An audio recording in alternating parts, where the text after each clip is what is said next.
Ce journal vous est offert par le FPI, Fonds de promotion de l'industrie, votre partenaire privilégié pour la réussite de vos projets.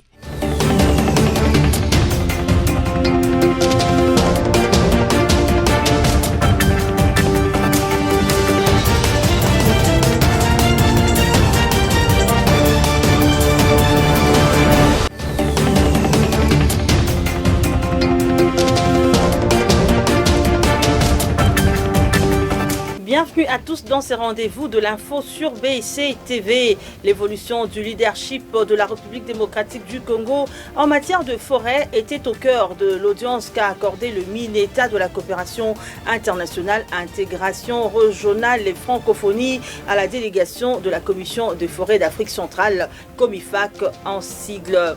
Un contrôle économique en vue de rassurer les bons fonctionnements de marché et garantir l'équilibre entre l'offre et la demande débutera le 1er novembre 2019 sur toute l'étendue de la République démocratique du Congo. Et puis le gouverneur de Kinshasa vient de donner le go de la réhabilitation de l'avenue Bongolo et de la construction du pont qui sera jeté sur la rivière Funa, communément appelée Kalamou.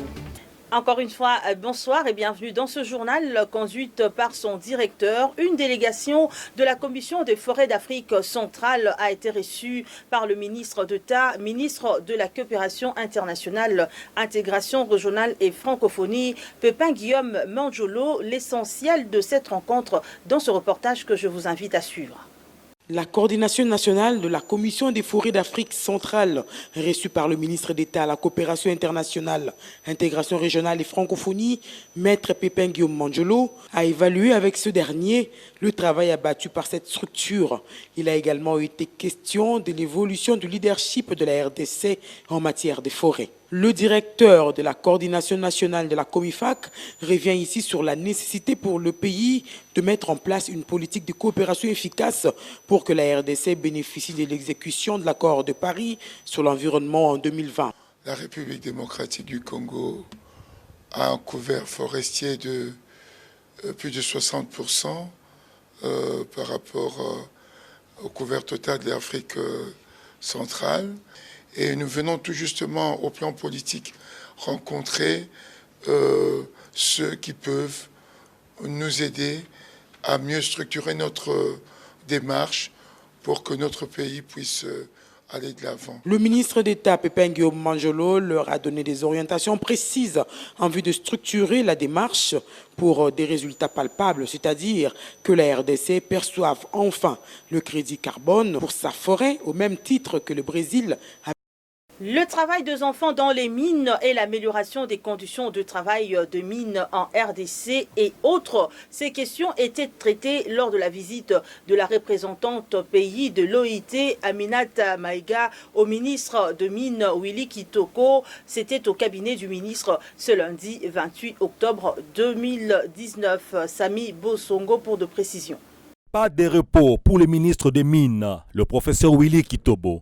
Après son retour de la Russie, où il a accompagné le chef de l'État, Félix Tshisekedi, au sommet Russie-Afrique en début octobre, sommet tenu à Sochi, le patron congolais des mines doit préparer sa valise pour Paris, la capitale française. C'est au terme d'une audience, c'est lundi 28 octobre, lui accordé en son cabinet par le ministre des Mines, en effet, que la représentante pays de l'Organisation internationale du travail, OIT en abréviation, Aminata Maïga, lui a remis son invitation pour le prochain forum sur la paix de l'OIT. Ce forum va se tenir le 12 novembre à Paris et abordera les questions de lutte contre le travail des enfants dans les mines en RDC, des questions qui seront ponctuées d'échanges avec plusieurs experts internationaux. Prochain forum de l'OIT à Paris. Il s'agissait premièrement de lui présenter nos félicitations pour la confiance qui a été placée en lui par le chef du gouvernement et le président de la République. Et deuxièmement, de discuter d'un certain nombre de dossiers d'intérêt entre l'OIT et la République démocratique du Congo. Et lui adresser une invitation que l'OIT lui a envoyée pour intervenir comme panéliste dans le cadre du Forum de Paris sur la paix, qui va se tenir exactement le 12 novembre à Paris, où les questions de lutte contre le travail des enfants dans les mines en RDC vont faire l'objet d'un échange avec plusieurs experts internationaux. Monsieur le ministre a gracieusement accepté de venir présenter la position de la République démocratique du Congo et notamment tous les efforts qui sont menés pour lutter contre les enfants, le travail des enfants dans les mines de cobalt. Beau, convié comme panéliste par l'OIT, aura l'opportunité de présenter la position de la RDC ainsi que tous les efforts qui sont en train d'être menés pour lutter contre le travail des enfants dans les mines de cobalt. Cette visite d'Aminata Maïga au ministre Willy Kitobo a aussi été l'occasion pour la visiteuse de lui présenter ses civilités pour sa promotion à ses postes. Outre les questions d'intérêt commun entre l'OIT et la RDC, il s'est agi de l'amélioration des conditions de travail des mineurs en RDC. Joseph Kabila, candidat président de la République en 2023, ceci ne relève pas de l'ordre des rumeurs, mais c'est une affirmation faite par le député national Jean Bouyou, de précision avec Placide Kieselo. Joseph Kabila Kabange, président honoraire de la République démocratique du Congo, pourrait être candidat à l'élection présidentielle de 2023, à s'en tenir aux propos du député national et cadre du PPRD, Jean Bouyou, sur la radio Top Congo, ce lundi 28 octobre 2019. Sans passer par les dos de la cuillère, Jean Bouyou s'est exprimé en ces termes. Nous avons souhaité que l'initiateur du parti reprenne la présidence du parti, qu'il parte devant et que nous soyons derrière lui. Pour nous, le parti, c'est lui notre président, lui notre candidat en 2023 ou même après, au-delà. Kabila candidat en 2023, une question qui suscite beaucoup de commentaires en sens divers. Pour éclairer la lanterne de ceux qui estiment que Joseph Kabila n'a plus les droits de briguer un autre mandat en RDC, ce professeur de droit constitutionnel soutient qu'il n'existe aucune disposition constitutionnelle interdisant expressis verbis à un ancien chef d'État de revenir au pouvoir. Je ne vois pas en droit comparé une loi qui interdit un sénateur de postuler, a renchéri le député national. Pour mettre fin à cette polémique, Jean Bouyou a fait recours à un principe de droit qui dispose que lorsque la loi est claire, il n'y a pas de matière à interpréter. Les débats restent ouverts et les constitutionnalistes ont du pain sur la planche. Dans un autre registre, mesdames et messieurs, parlons de l'intervention des armées étrangères en RDC en vue de traquer le groupe rebelle qui dérange l'est du pays de Félix Tshisekedi Tshilombo, pour signaler que plusieurs voix s'élèvent pour dire non à cette initiative. C'est le cas du coordonnateur du Front commun pour le Congo, Némi Mouilania, qui a désapprouvé cette mesure à travers les ondes de la radio Okapi. Liévin Luzolo précise.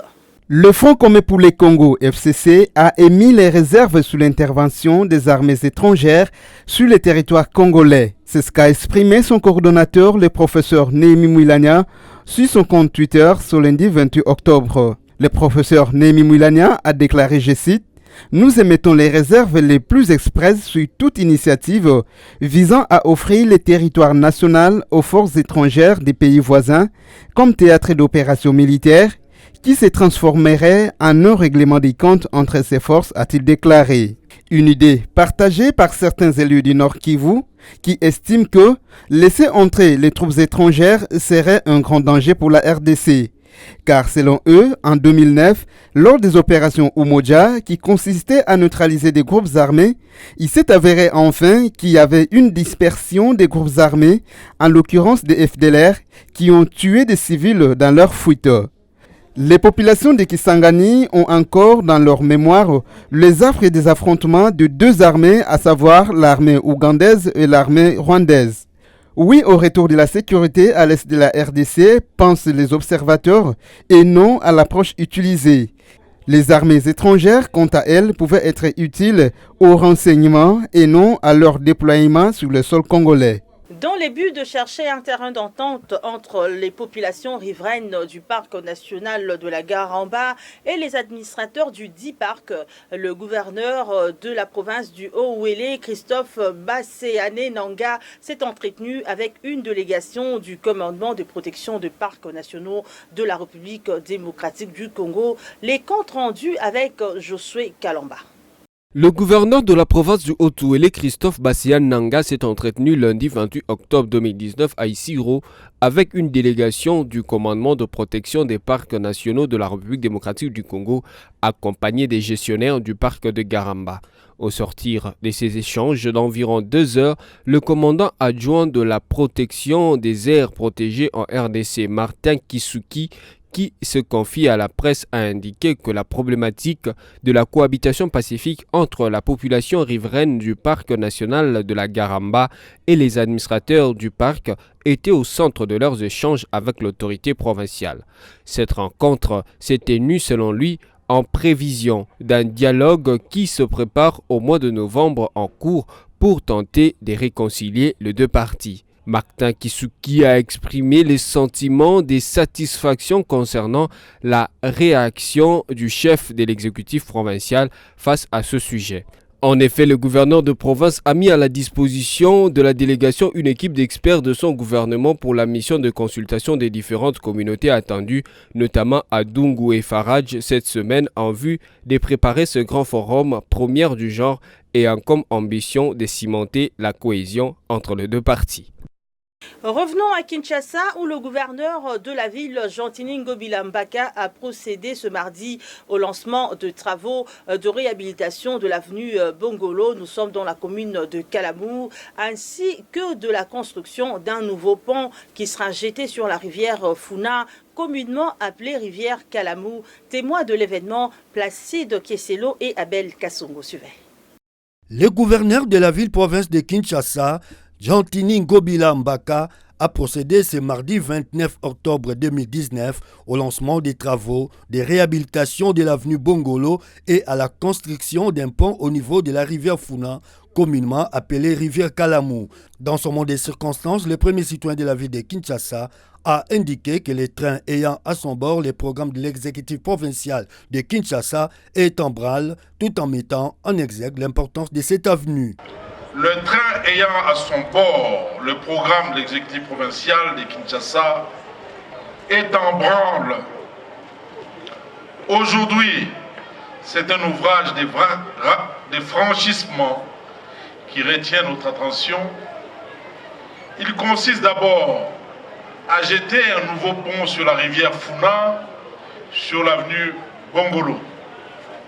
En effet, depuis un moment, celui qui était en place s'affaissait à vue d'œil. Depuis des lustres, une décharge sauvage s'est constituée principalement de bouteilles en plastique, de déchets de tout genre et même des épaves de véhicules. Cette situation gêne le coulement des eaux de la rivière Founan, communément appelée Kalamou, provoquant ainsi périodiquement des inondations de la voirie et des parcelles riveraines construites souvent sur les lits majeurs de la rivière.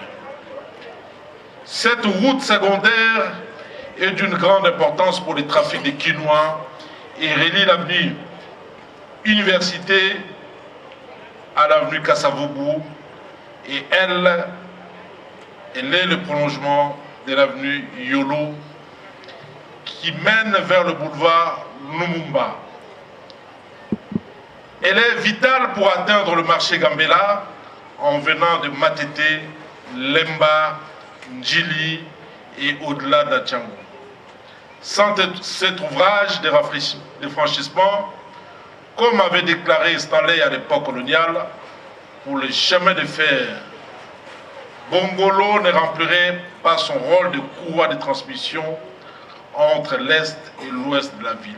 Présent à cette cérémonie, un partenaire de la commune de Kalamou croit fermement à la réalisation de cet ouvrage dans 6 mois, comme l'a bien souligné le gouverneur Jean-Tini Ngobila. Tout à fait, parce que vous savez, ce n'est pas seulement les ponts. Hier, le gouvernement a lancé la route de Lenguesa. Cela veut dire que le gouvernement n'est pas se dépasser pour venir dire quelque chose qu'il ne va pas faire.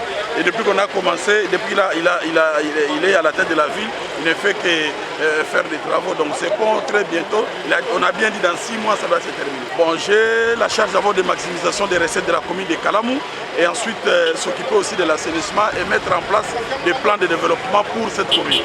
Rappelons que le lundi 28 octobre 2019, le gouverneur de la ville était du côté du petit marché Mariano dans la commune de Kalamou sur l'avenue Pierre Elenguesa pour lancer les travaux de modernisation de l'avenue portant le même nom.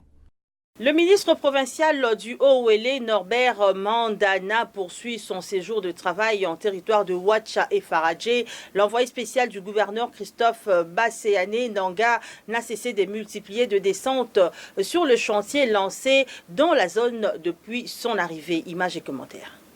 Le vaillant ministre provincial des ITPR du Haut-Ouélé, Norbert Mandana, poursuit son séjour de travail en territoire de Ouacha et Faradje. Depuis son arrivée dans ces deux territoires, l'envoyé spécial du gouverneur Christophe Basséané Nanga n'a cessé de multiplier des descentes sur des chantiers lancés dans la zone. Après la supervision de travaux de la réfection de la voirie urbaine de Ouacha, cité qui continue sans désemparer de l'érection d'un parc à sec abritant un péage moderne sur le Beau et d'autres ouvrages en chantier sur la route nationale numéro 26, Norbert Mandana se tourne désormais sur l'axe Ouacha-Durba. Vu l'urgence, les mesures idoines visant à arrêter définitivement la progression des têtes d'érosion qui menacent la nationale numéro 26 ont été prises, a-t-il dit à la presse locale. D'une province à une autre, les députés nationaux Antoine Gonda a lancé une campagne agricole dans la province du Congo central. Il a de ce fait parcouru de milliers de kilomètres pour se rassurer de bonnes conditions du déroulement de ces projets qui tient à sortir les populations de ce coin de la RDC de la famine. Suivez. Lancement de la campagne agricole des haricots, de la courge et du manioc par l'honorable Antoine Gonda depuis le 26 octobre dans les villages de Kisantu-Mwanda dans les territoires de Malemba au Congo central. Il faut cultiver tout ce qui peut nourrir son peuple et les sortir de la famine, c'est son idéologie. Cet élu du peuple a parcouru 2 kilomètres au fin fond de la province pour lancer cette campagne agricole bien accueillie par la population de ces coins qui sont le premier bénéficiaire de cette campagne. Au village Kisantu-Mwanda, l'honorable Antoine Gonda, toujours à l'écoute de siens, fait construire un entrepôt de produits agricoles. Faisant de l'autosuffisance alimentaire son cheval de bataille, Antoine Gonda a inspecté les routes de desserte agricole qui nécessitent une réhabilitation pour le bon acheminement de produits agricoles vers les centres de consommation. Après Kisantu-Mwanda, Papa Social s'est rendu au village Zuma. Ici, il a visité les lieux d'embarquement de produits agricoles qui a une capacité de 5 baleinières. En vue de veiller au bon fonctionnement de marché et de garantir l'équilibre entre l'offre et la demande, un contrôle économique débutera le 1er novembre 2019 à travers toute l'étendue de la République démocratique du Congo. Les inspecteurs économiques seront déployés sur terrain en vue de vérifier si les prix appliqués sur le marché sont conformes aux lois de la République. Informés de cette opération, quelques vendeurs de produits en détail appellent sur la baisse de taux du dollar américain. Srin Soulambi Mukenge. Pour mettre de l'ordre sur la fixation de prix sur le marché, un contrôle économique débute ce vendredi 1er novembre 2019 sur toute l'étendue de la République démocratique du Congo. Cette annonce a été faite ce lundi 28 octobre 2019 par la ministre de l'économie nationale, Acacia Bandouboula. Ce contrôle technique sera couvert par les inspecteurs économiques qui vont, une fois sur le terrain, jauger les activités économiques et vérifier en même temps si les prix appliqués sur le marché sont conformes aux lois de la République. Sur le terrain, les opérateurs économiques assujettis à cette opération sont appelés à transmettre leur structure de prix avec toutes les pièces y référentes au ministère de l'économie. Raison pour laquelle chaque équipe des inspecteurs économiques vont, durant leur mandat, s'assurer que les opérateurs économiques ont bel et bien respecté le texte légaux. À côté des opérateurs économiques, quelques vendeurs de produits sur le marché marché ont appelé à la baisse du taux de dollar pour faciliter l'équilibre entre l'offre et la demande.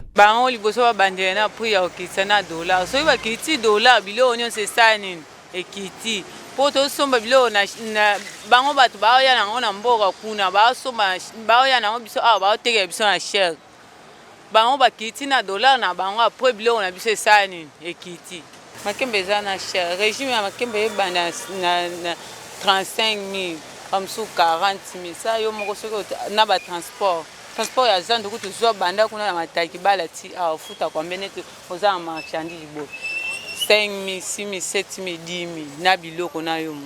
Bosiko soko lobi na teka na 500 ozo na lote o lepe lote. Par ailleurs, la ministre de l'économie nationale a recommandé aux inspecteurs économiques de travailler avec professionnalisme durant cette période de contrôle. Ce en affichant un comportement civique à l'égard des opérateurs économiques tout en les considérant comme des partenaires de l'État pour éviter toutes les tracasseries possibles. Le gouvernement attend de bons résultats de cette opération. Grâce au contrôle économique, le gouvernement obtient la régulation concurrentielle du marché, l'instauration et le respect de règles de la concurrence ainsi que la loyauté des transactions.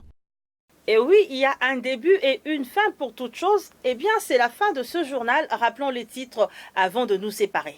L'évolution du leadership de la République démocratique du Congo en matière de forêt était au cœur de l'audience qu'a accordé le MINETA de la coopération internationale, intégration régionale et francophonie à la délégation de la Commission des forêts d'Afrique centrale, COMIFAC en sigle.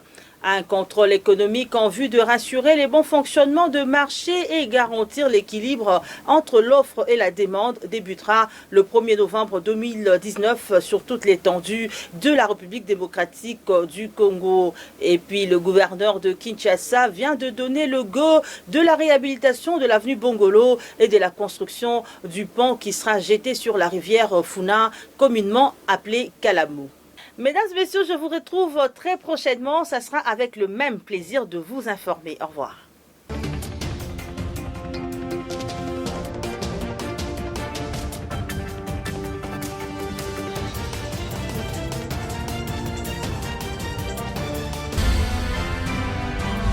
Ce journal vous a été offert par le FPI, Fonds des promotions de l'industrie.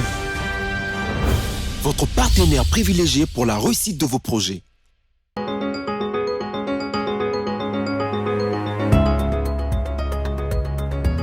Bienvenue à cette revue de presse en ligne de ce mardi sélectionnée pour vous. Débutons avec Forum des ASCII titre Incendie à CKTV, CCTV et Ralik, aucun mort, d'énormes dégâts matériels. L'édifice abritant les studios des chaînes de télévision Canal Kin, Canal Télévision CKT, Canal Congo Télévision CCTV et Radio Liberté Kinshasa Rally, tous appartenant à l'opposant Jean-Pierre Bemba Gombo, ont pris feu hier lundi 28 octobre dans l'après-midi à Gombe. À l'origine, le feu qui est parti du studio et qui s'est propagé rapidement dans les bâtiments. Plus de peur que de mal, aucune perte en vies humaines, mais d'énormes dégâts matériels énormes. Un court-circuit serait à l'origine de cet incendie. Ce genre d'incendie n'est pas inédit en ce qui concerne ces entreprises proches du leader du mouvement de libération du Congo MLC. En 2006, un autre incendie géant avait déjà détruit les studios de ces mêmes médias. Poursuivons cette revue de presse avec Actualité.cd qui écrit RDC.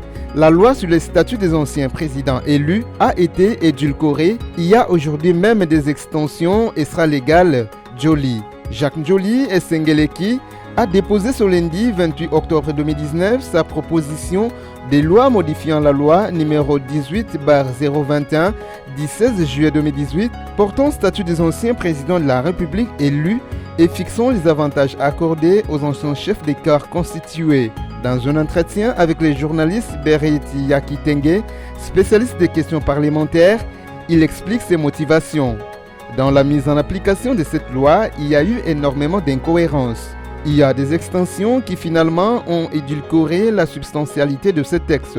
Aujourd'hui, on parle aussi des anciens chefs des corps constitués.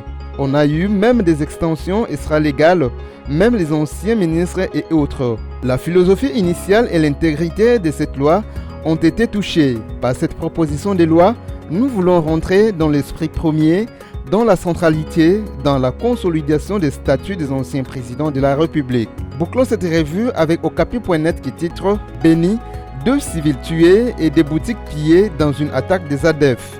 2 civils ont été tués et plusieurs boutiques ont été pillées par des assaillants au cours d'une attaque des ADF dimanche 27 octobre à Mbao, localité du territoire de Béni, située à environ 20 km au nord-est de la ville de Béni. Cette attaque est intervenue aux environs de 19h30 locales. Selon les sources sécuritaires, des ADF ont fait incursion à Mbao, chef-lieu du secteur de Béni-Mbao, situé aux abords de la route nationale numéro 4. D'après la même source, après échange de tirs avec les assaillants, les FARDC ont repoussé l'attaque avec l'appui des casques bleus de la brigade d'intervention de la MONUSCO qui était aussi en patrouille dans la zone. Cette intervention des FARDC et des casques bleus a permis d'éviter le pire, précise cette source. Toutefois, la société civile du territoire de Béni ajoute que 4 blessés ont aussi été enregistrés. Fin de cette revue de presse, restez branchés sur BC TV.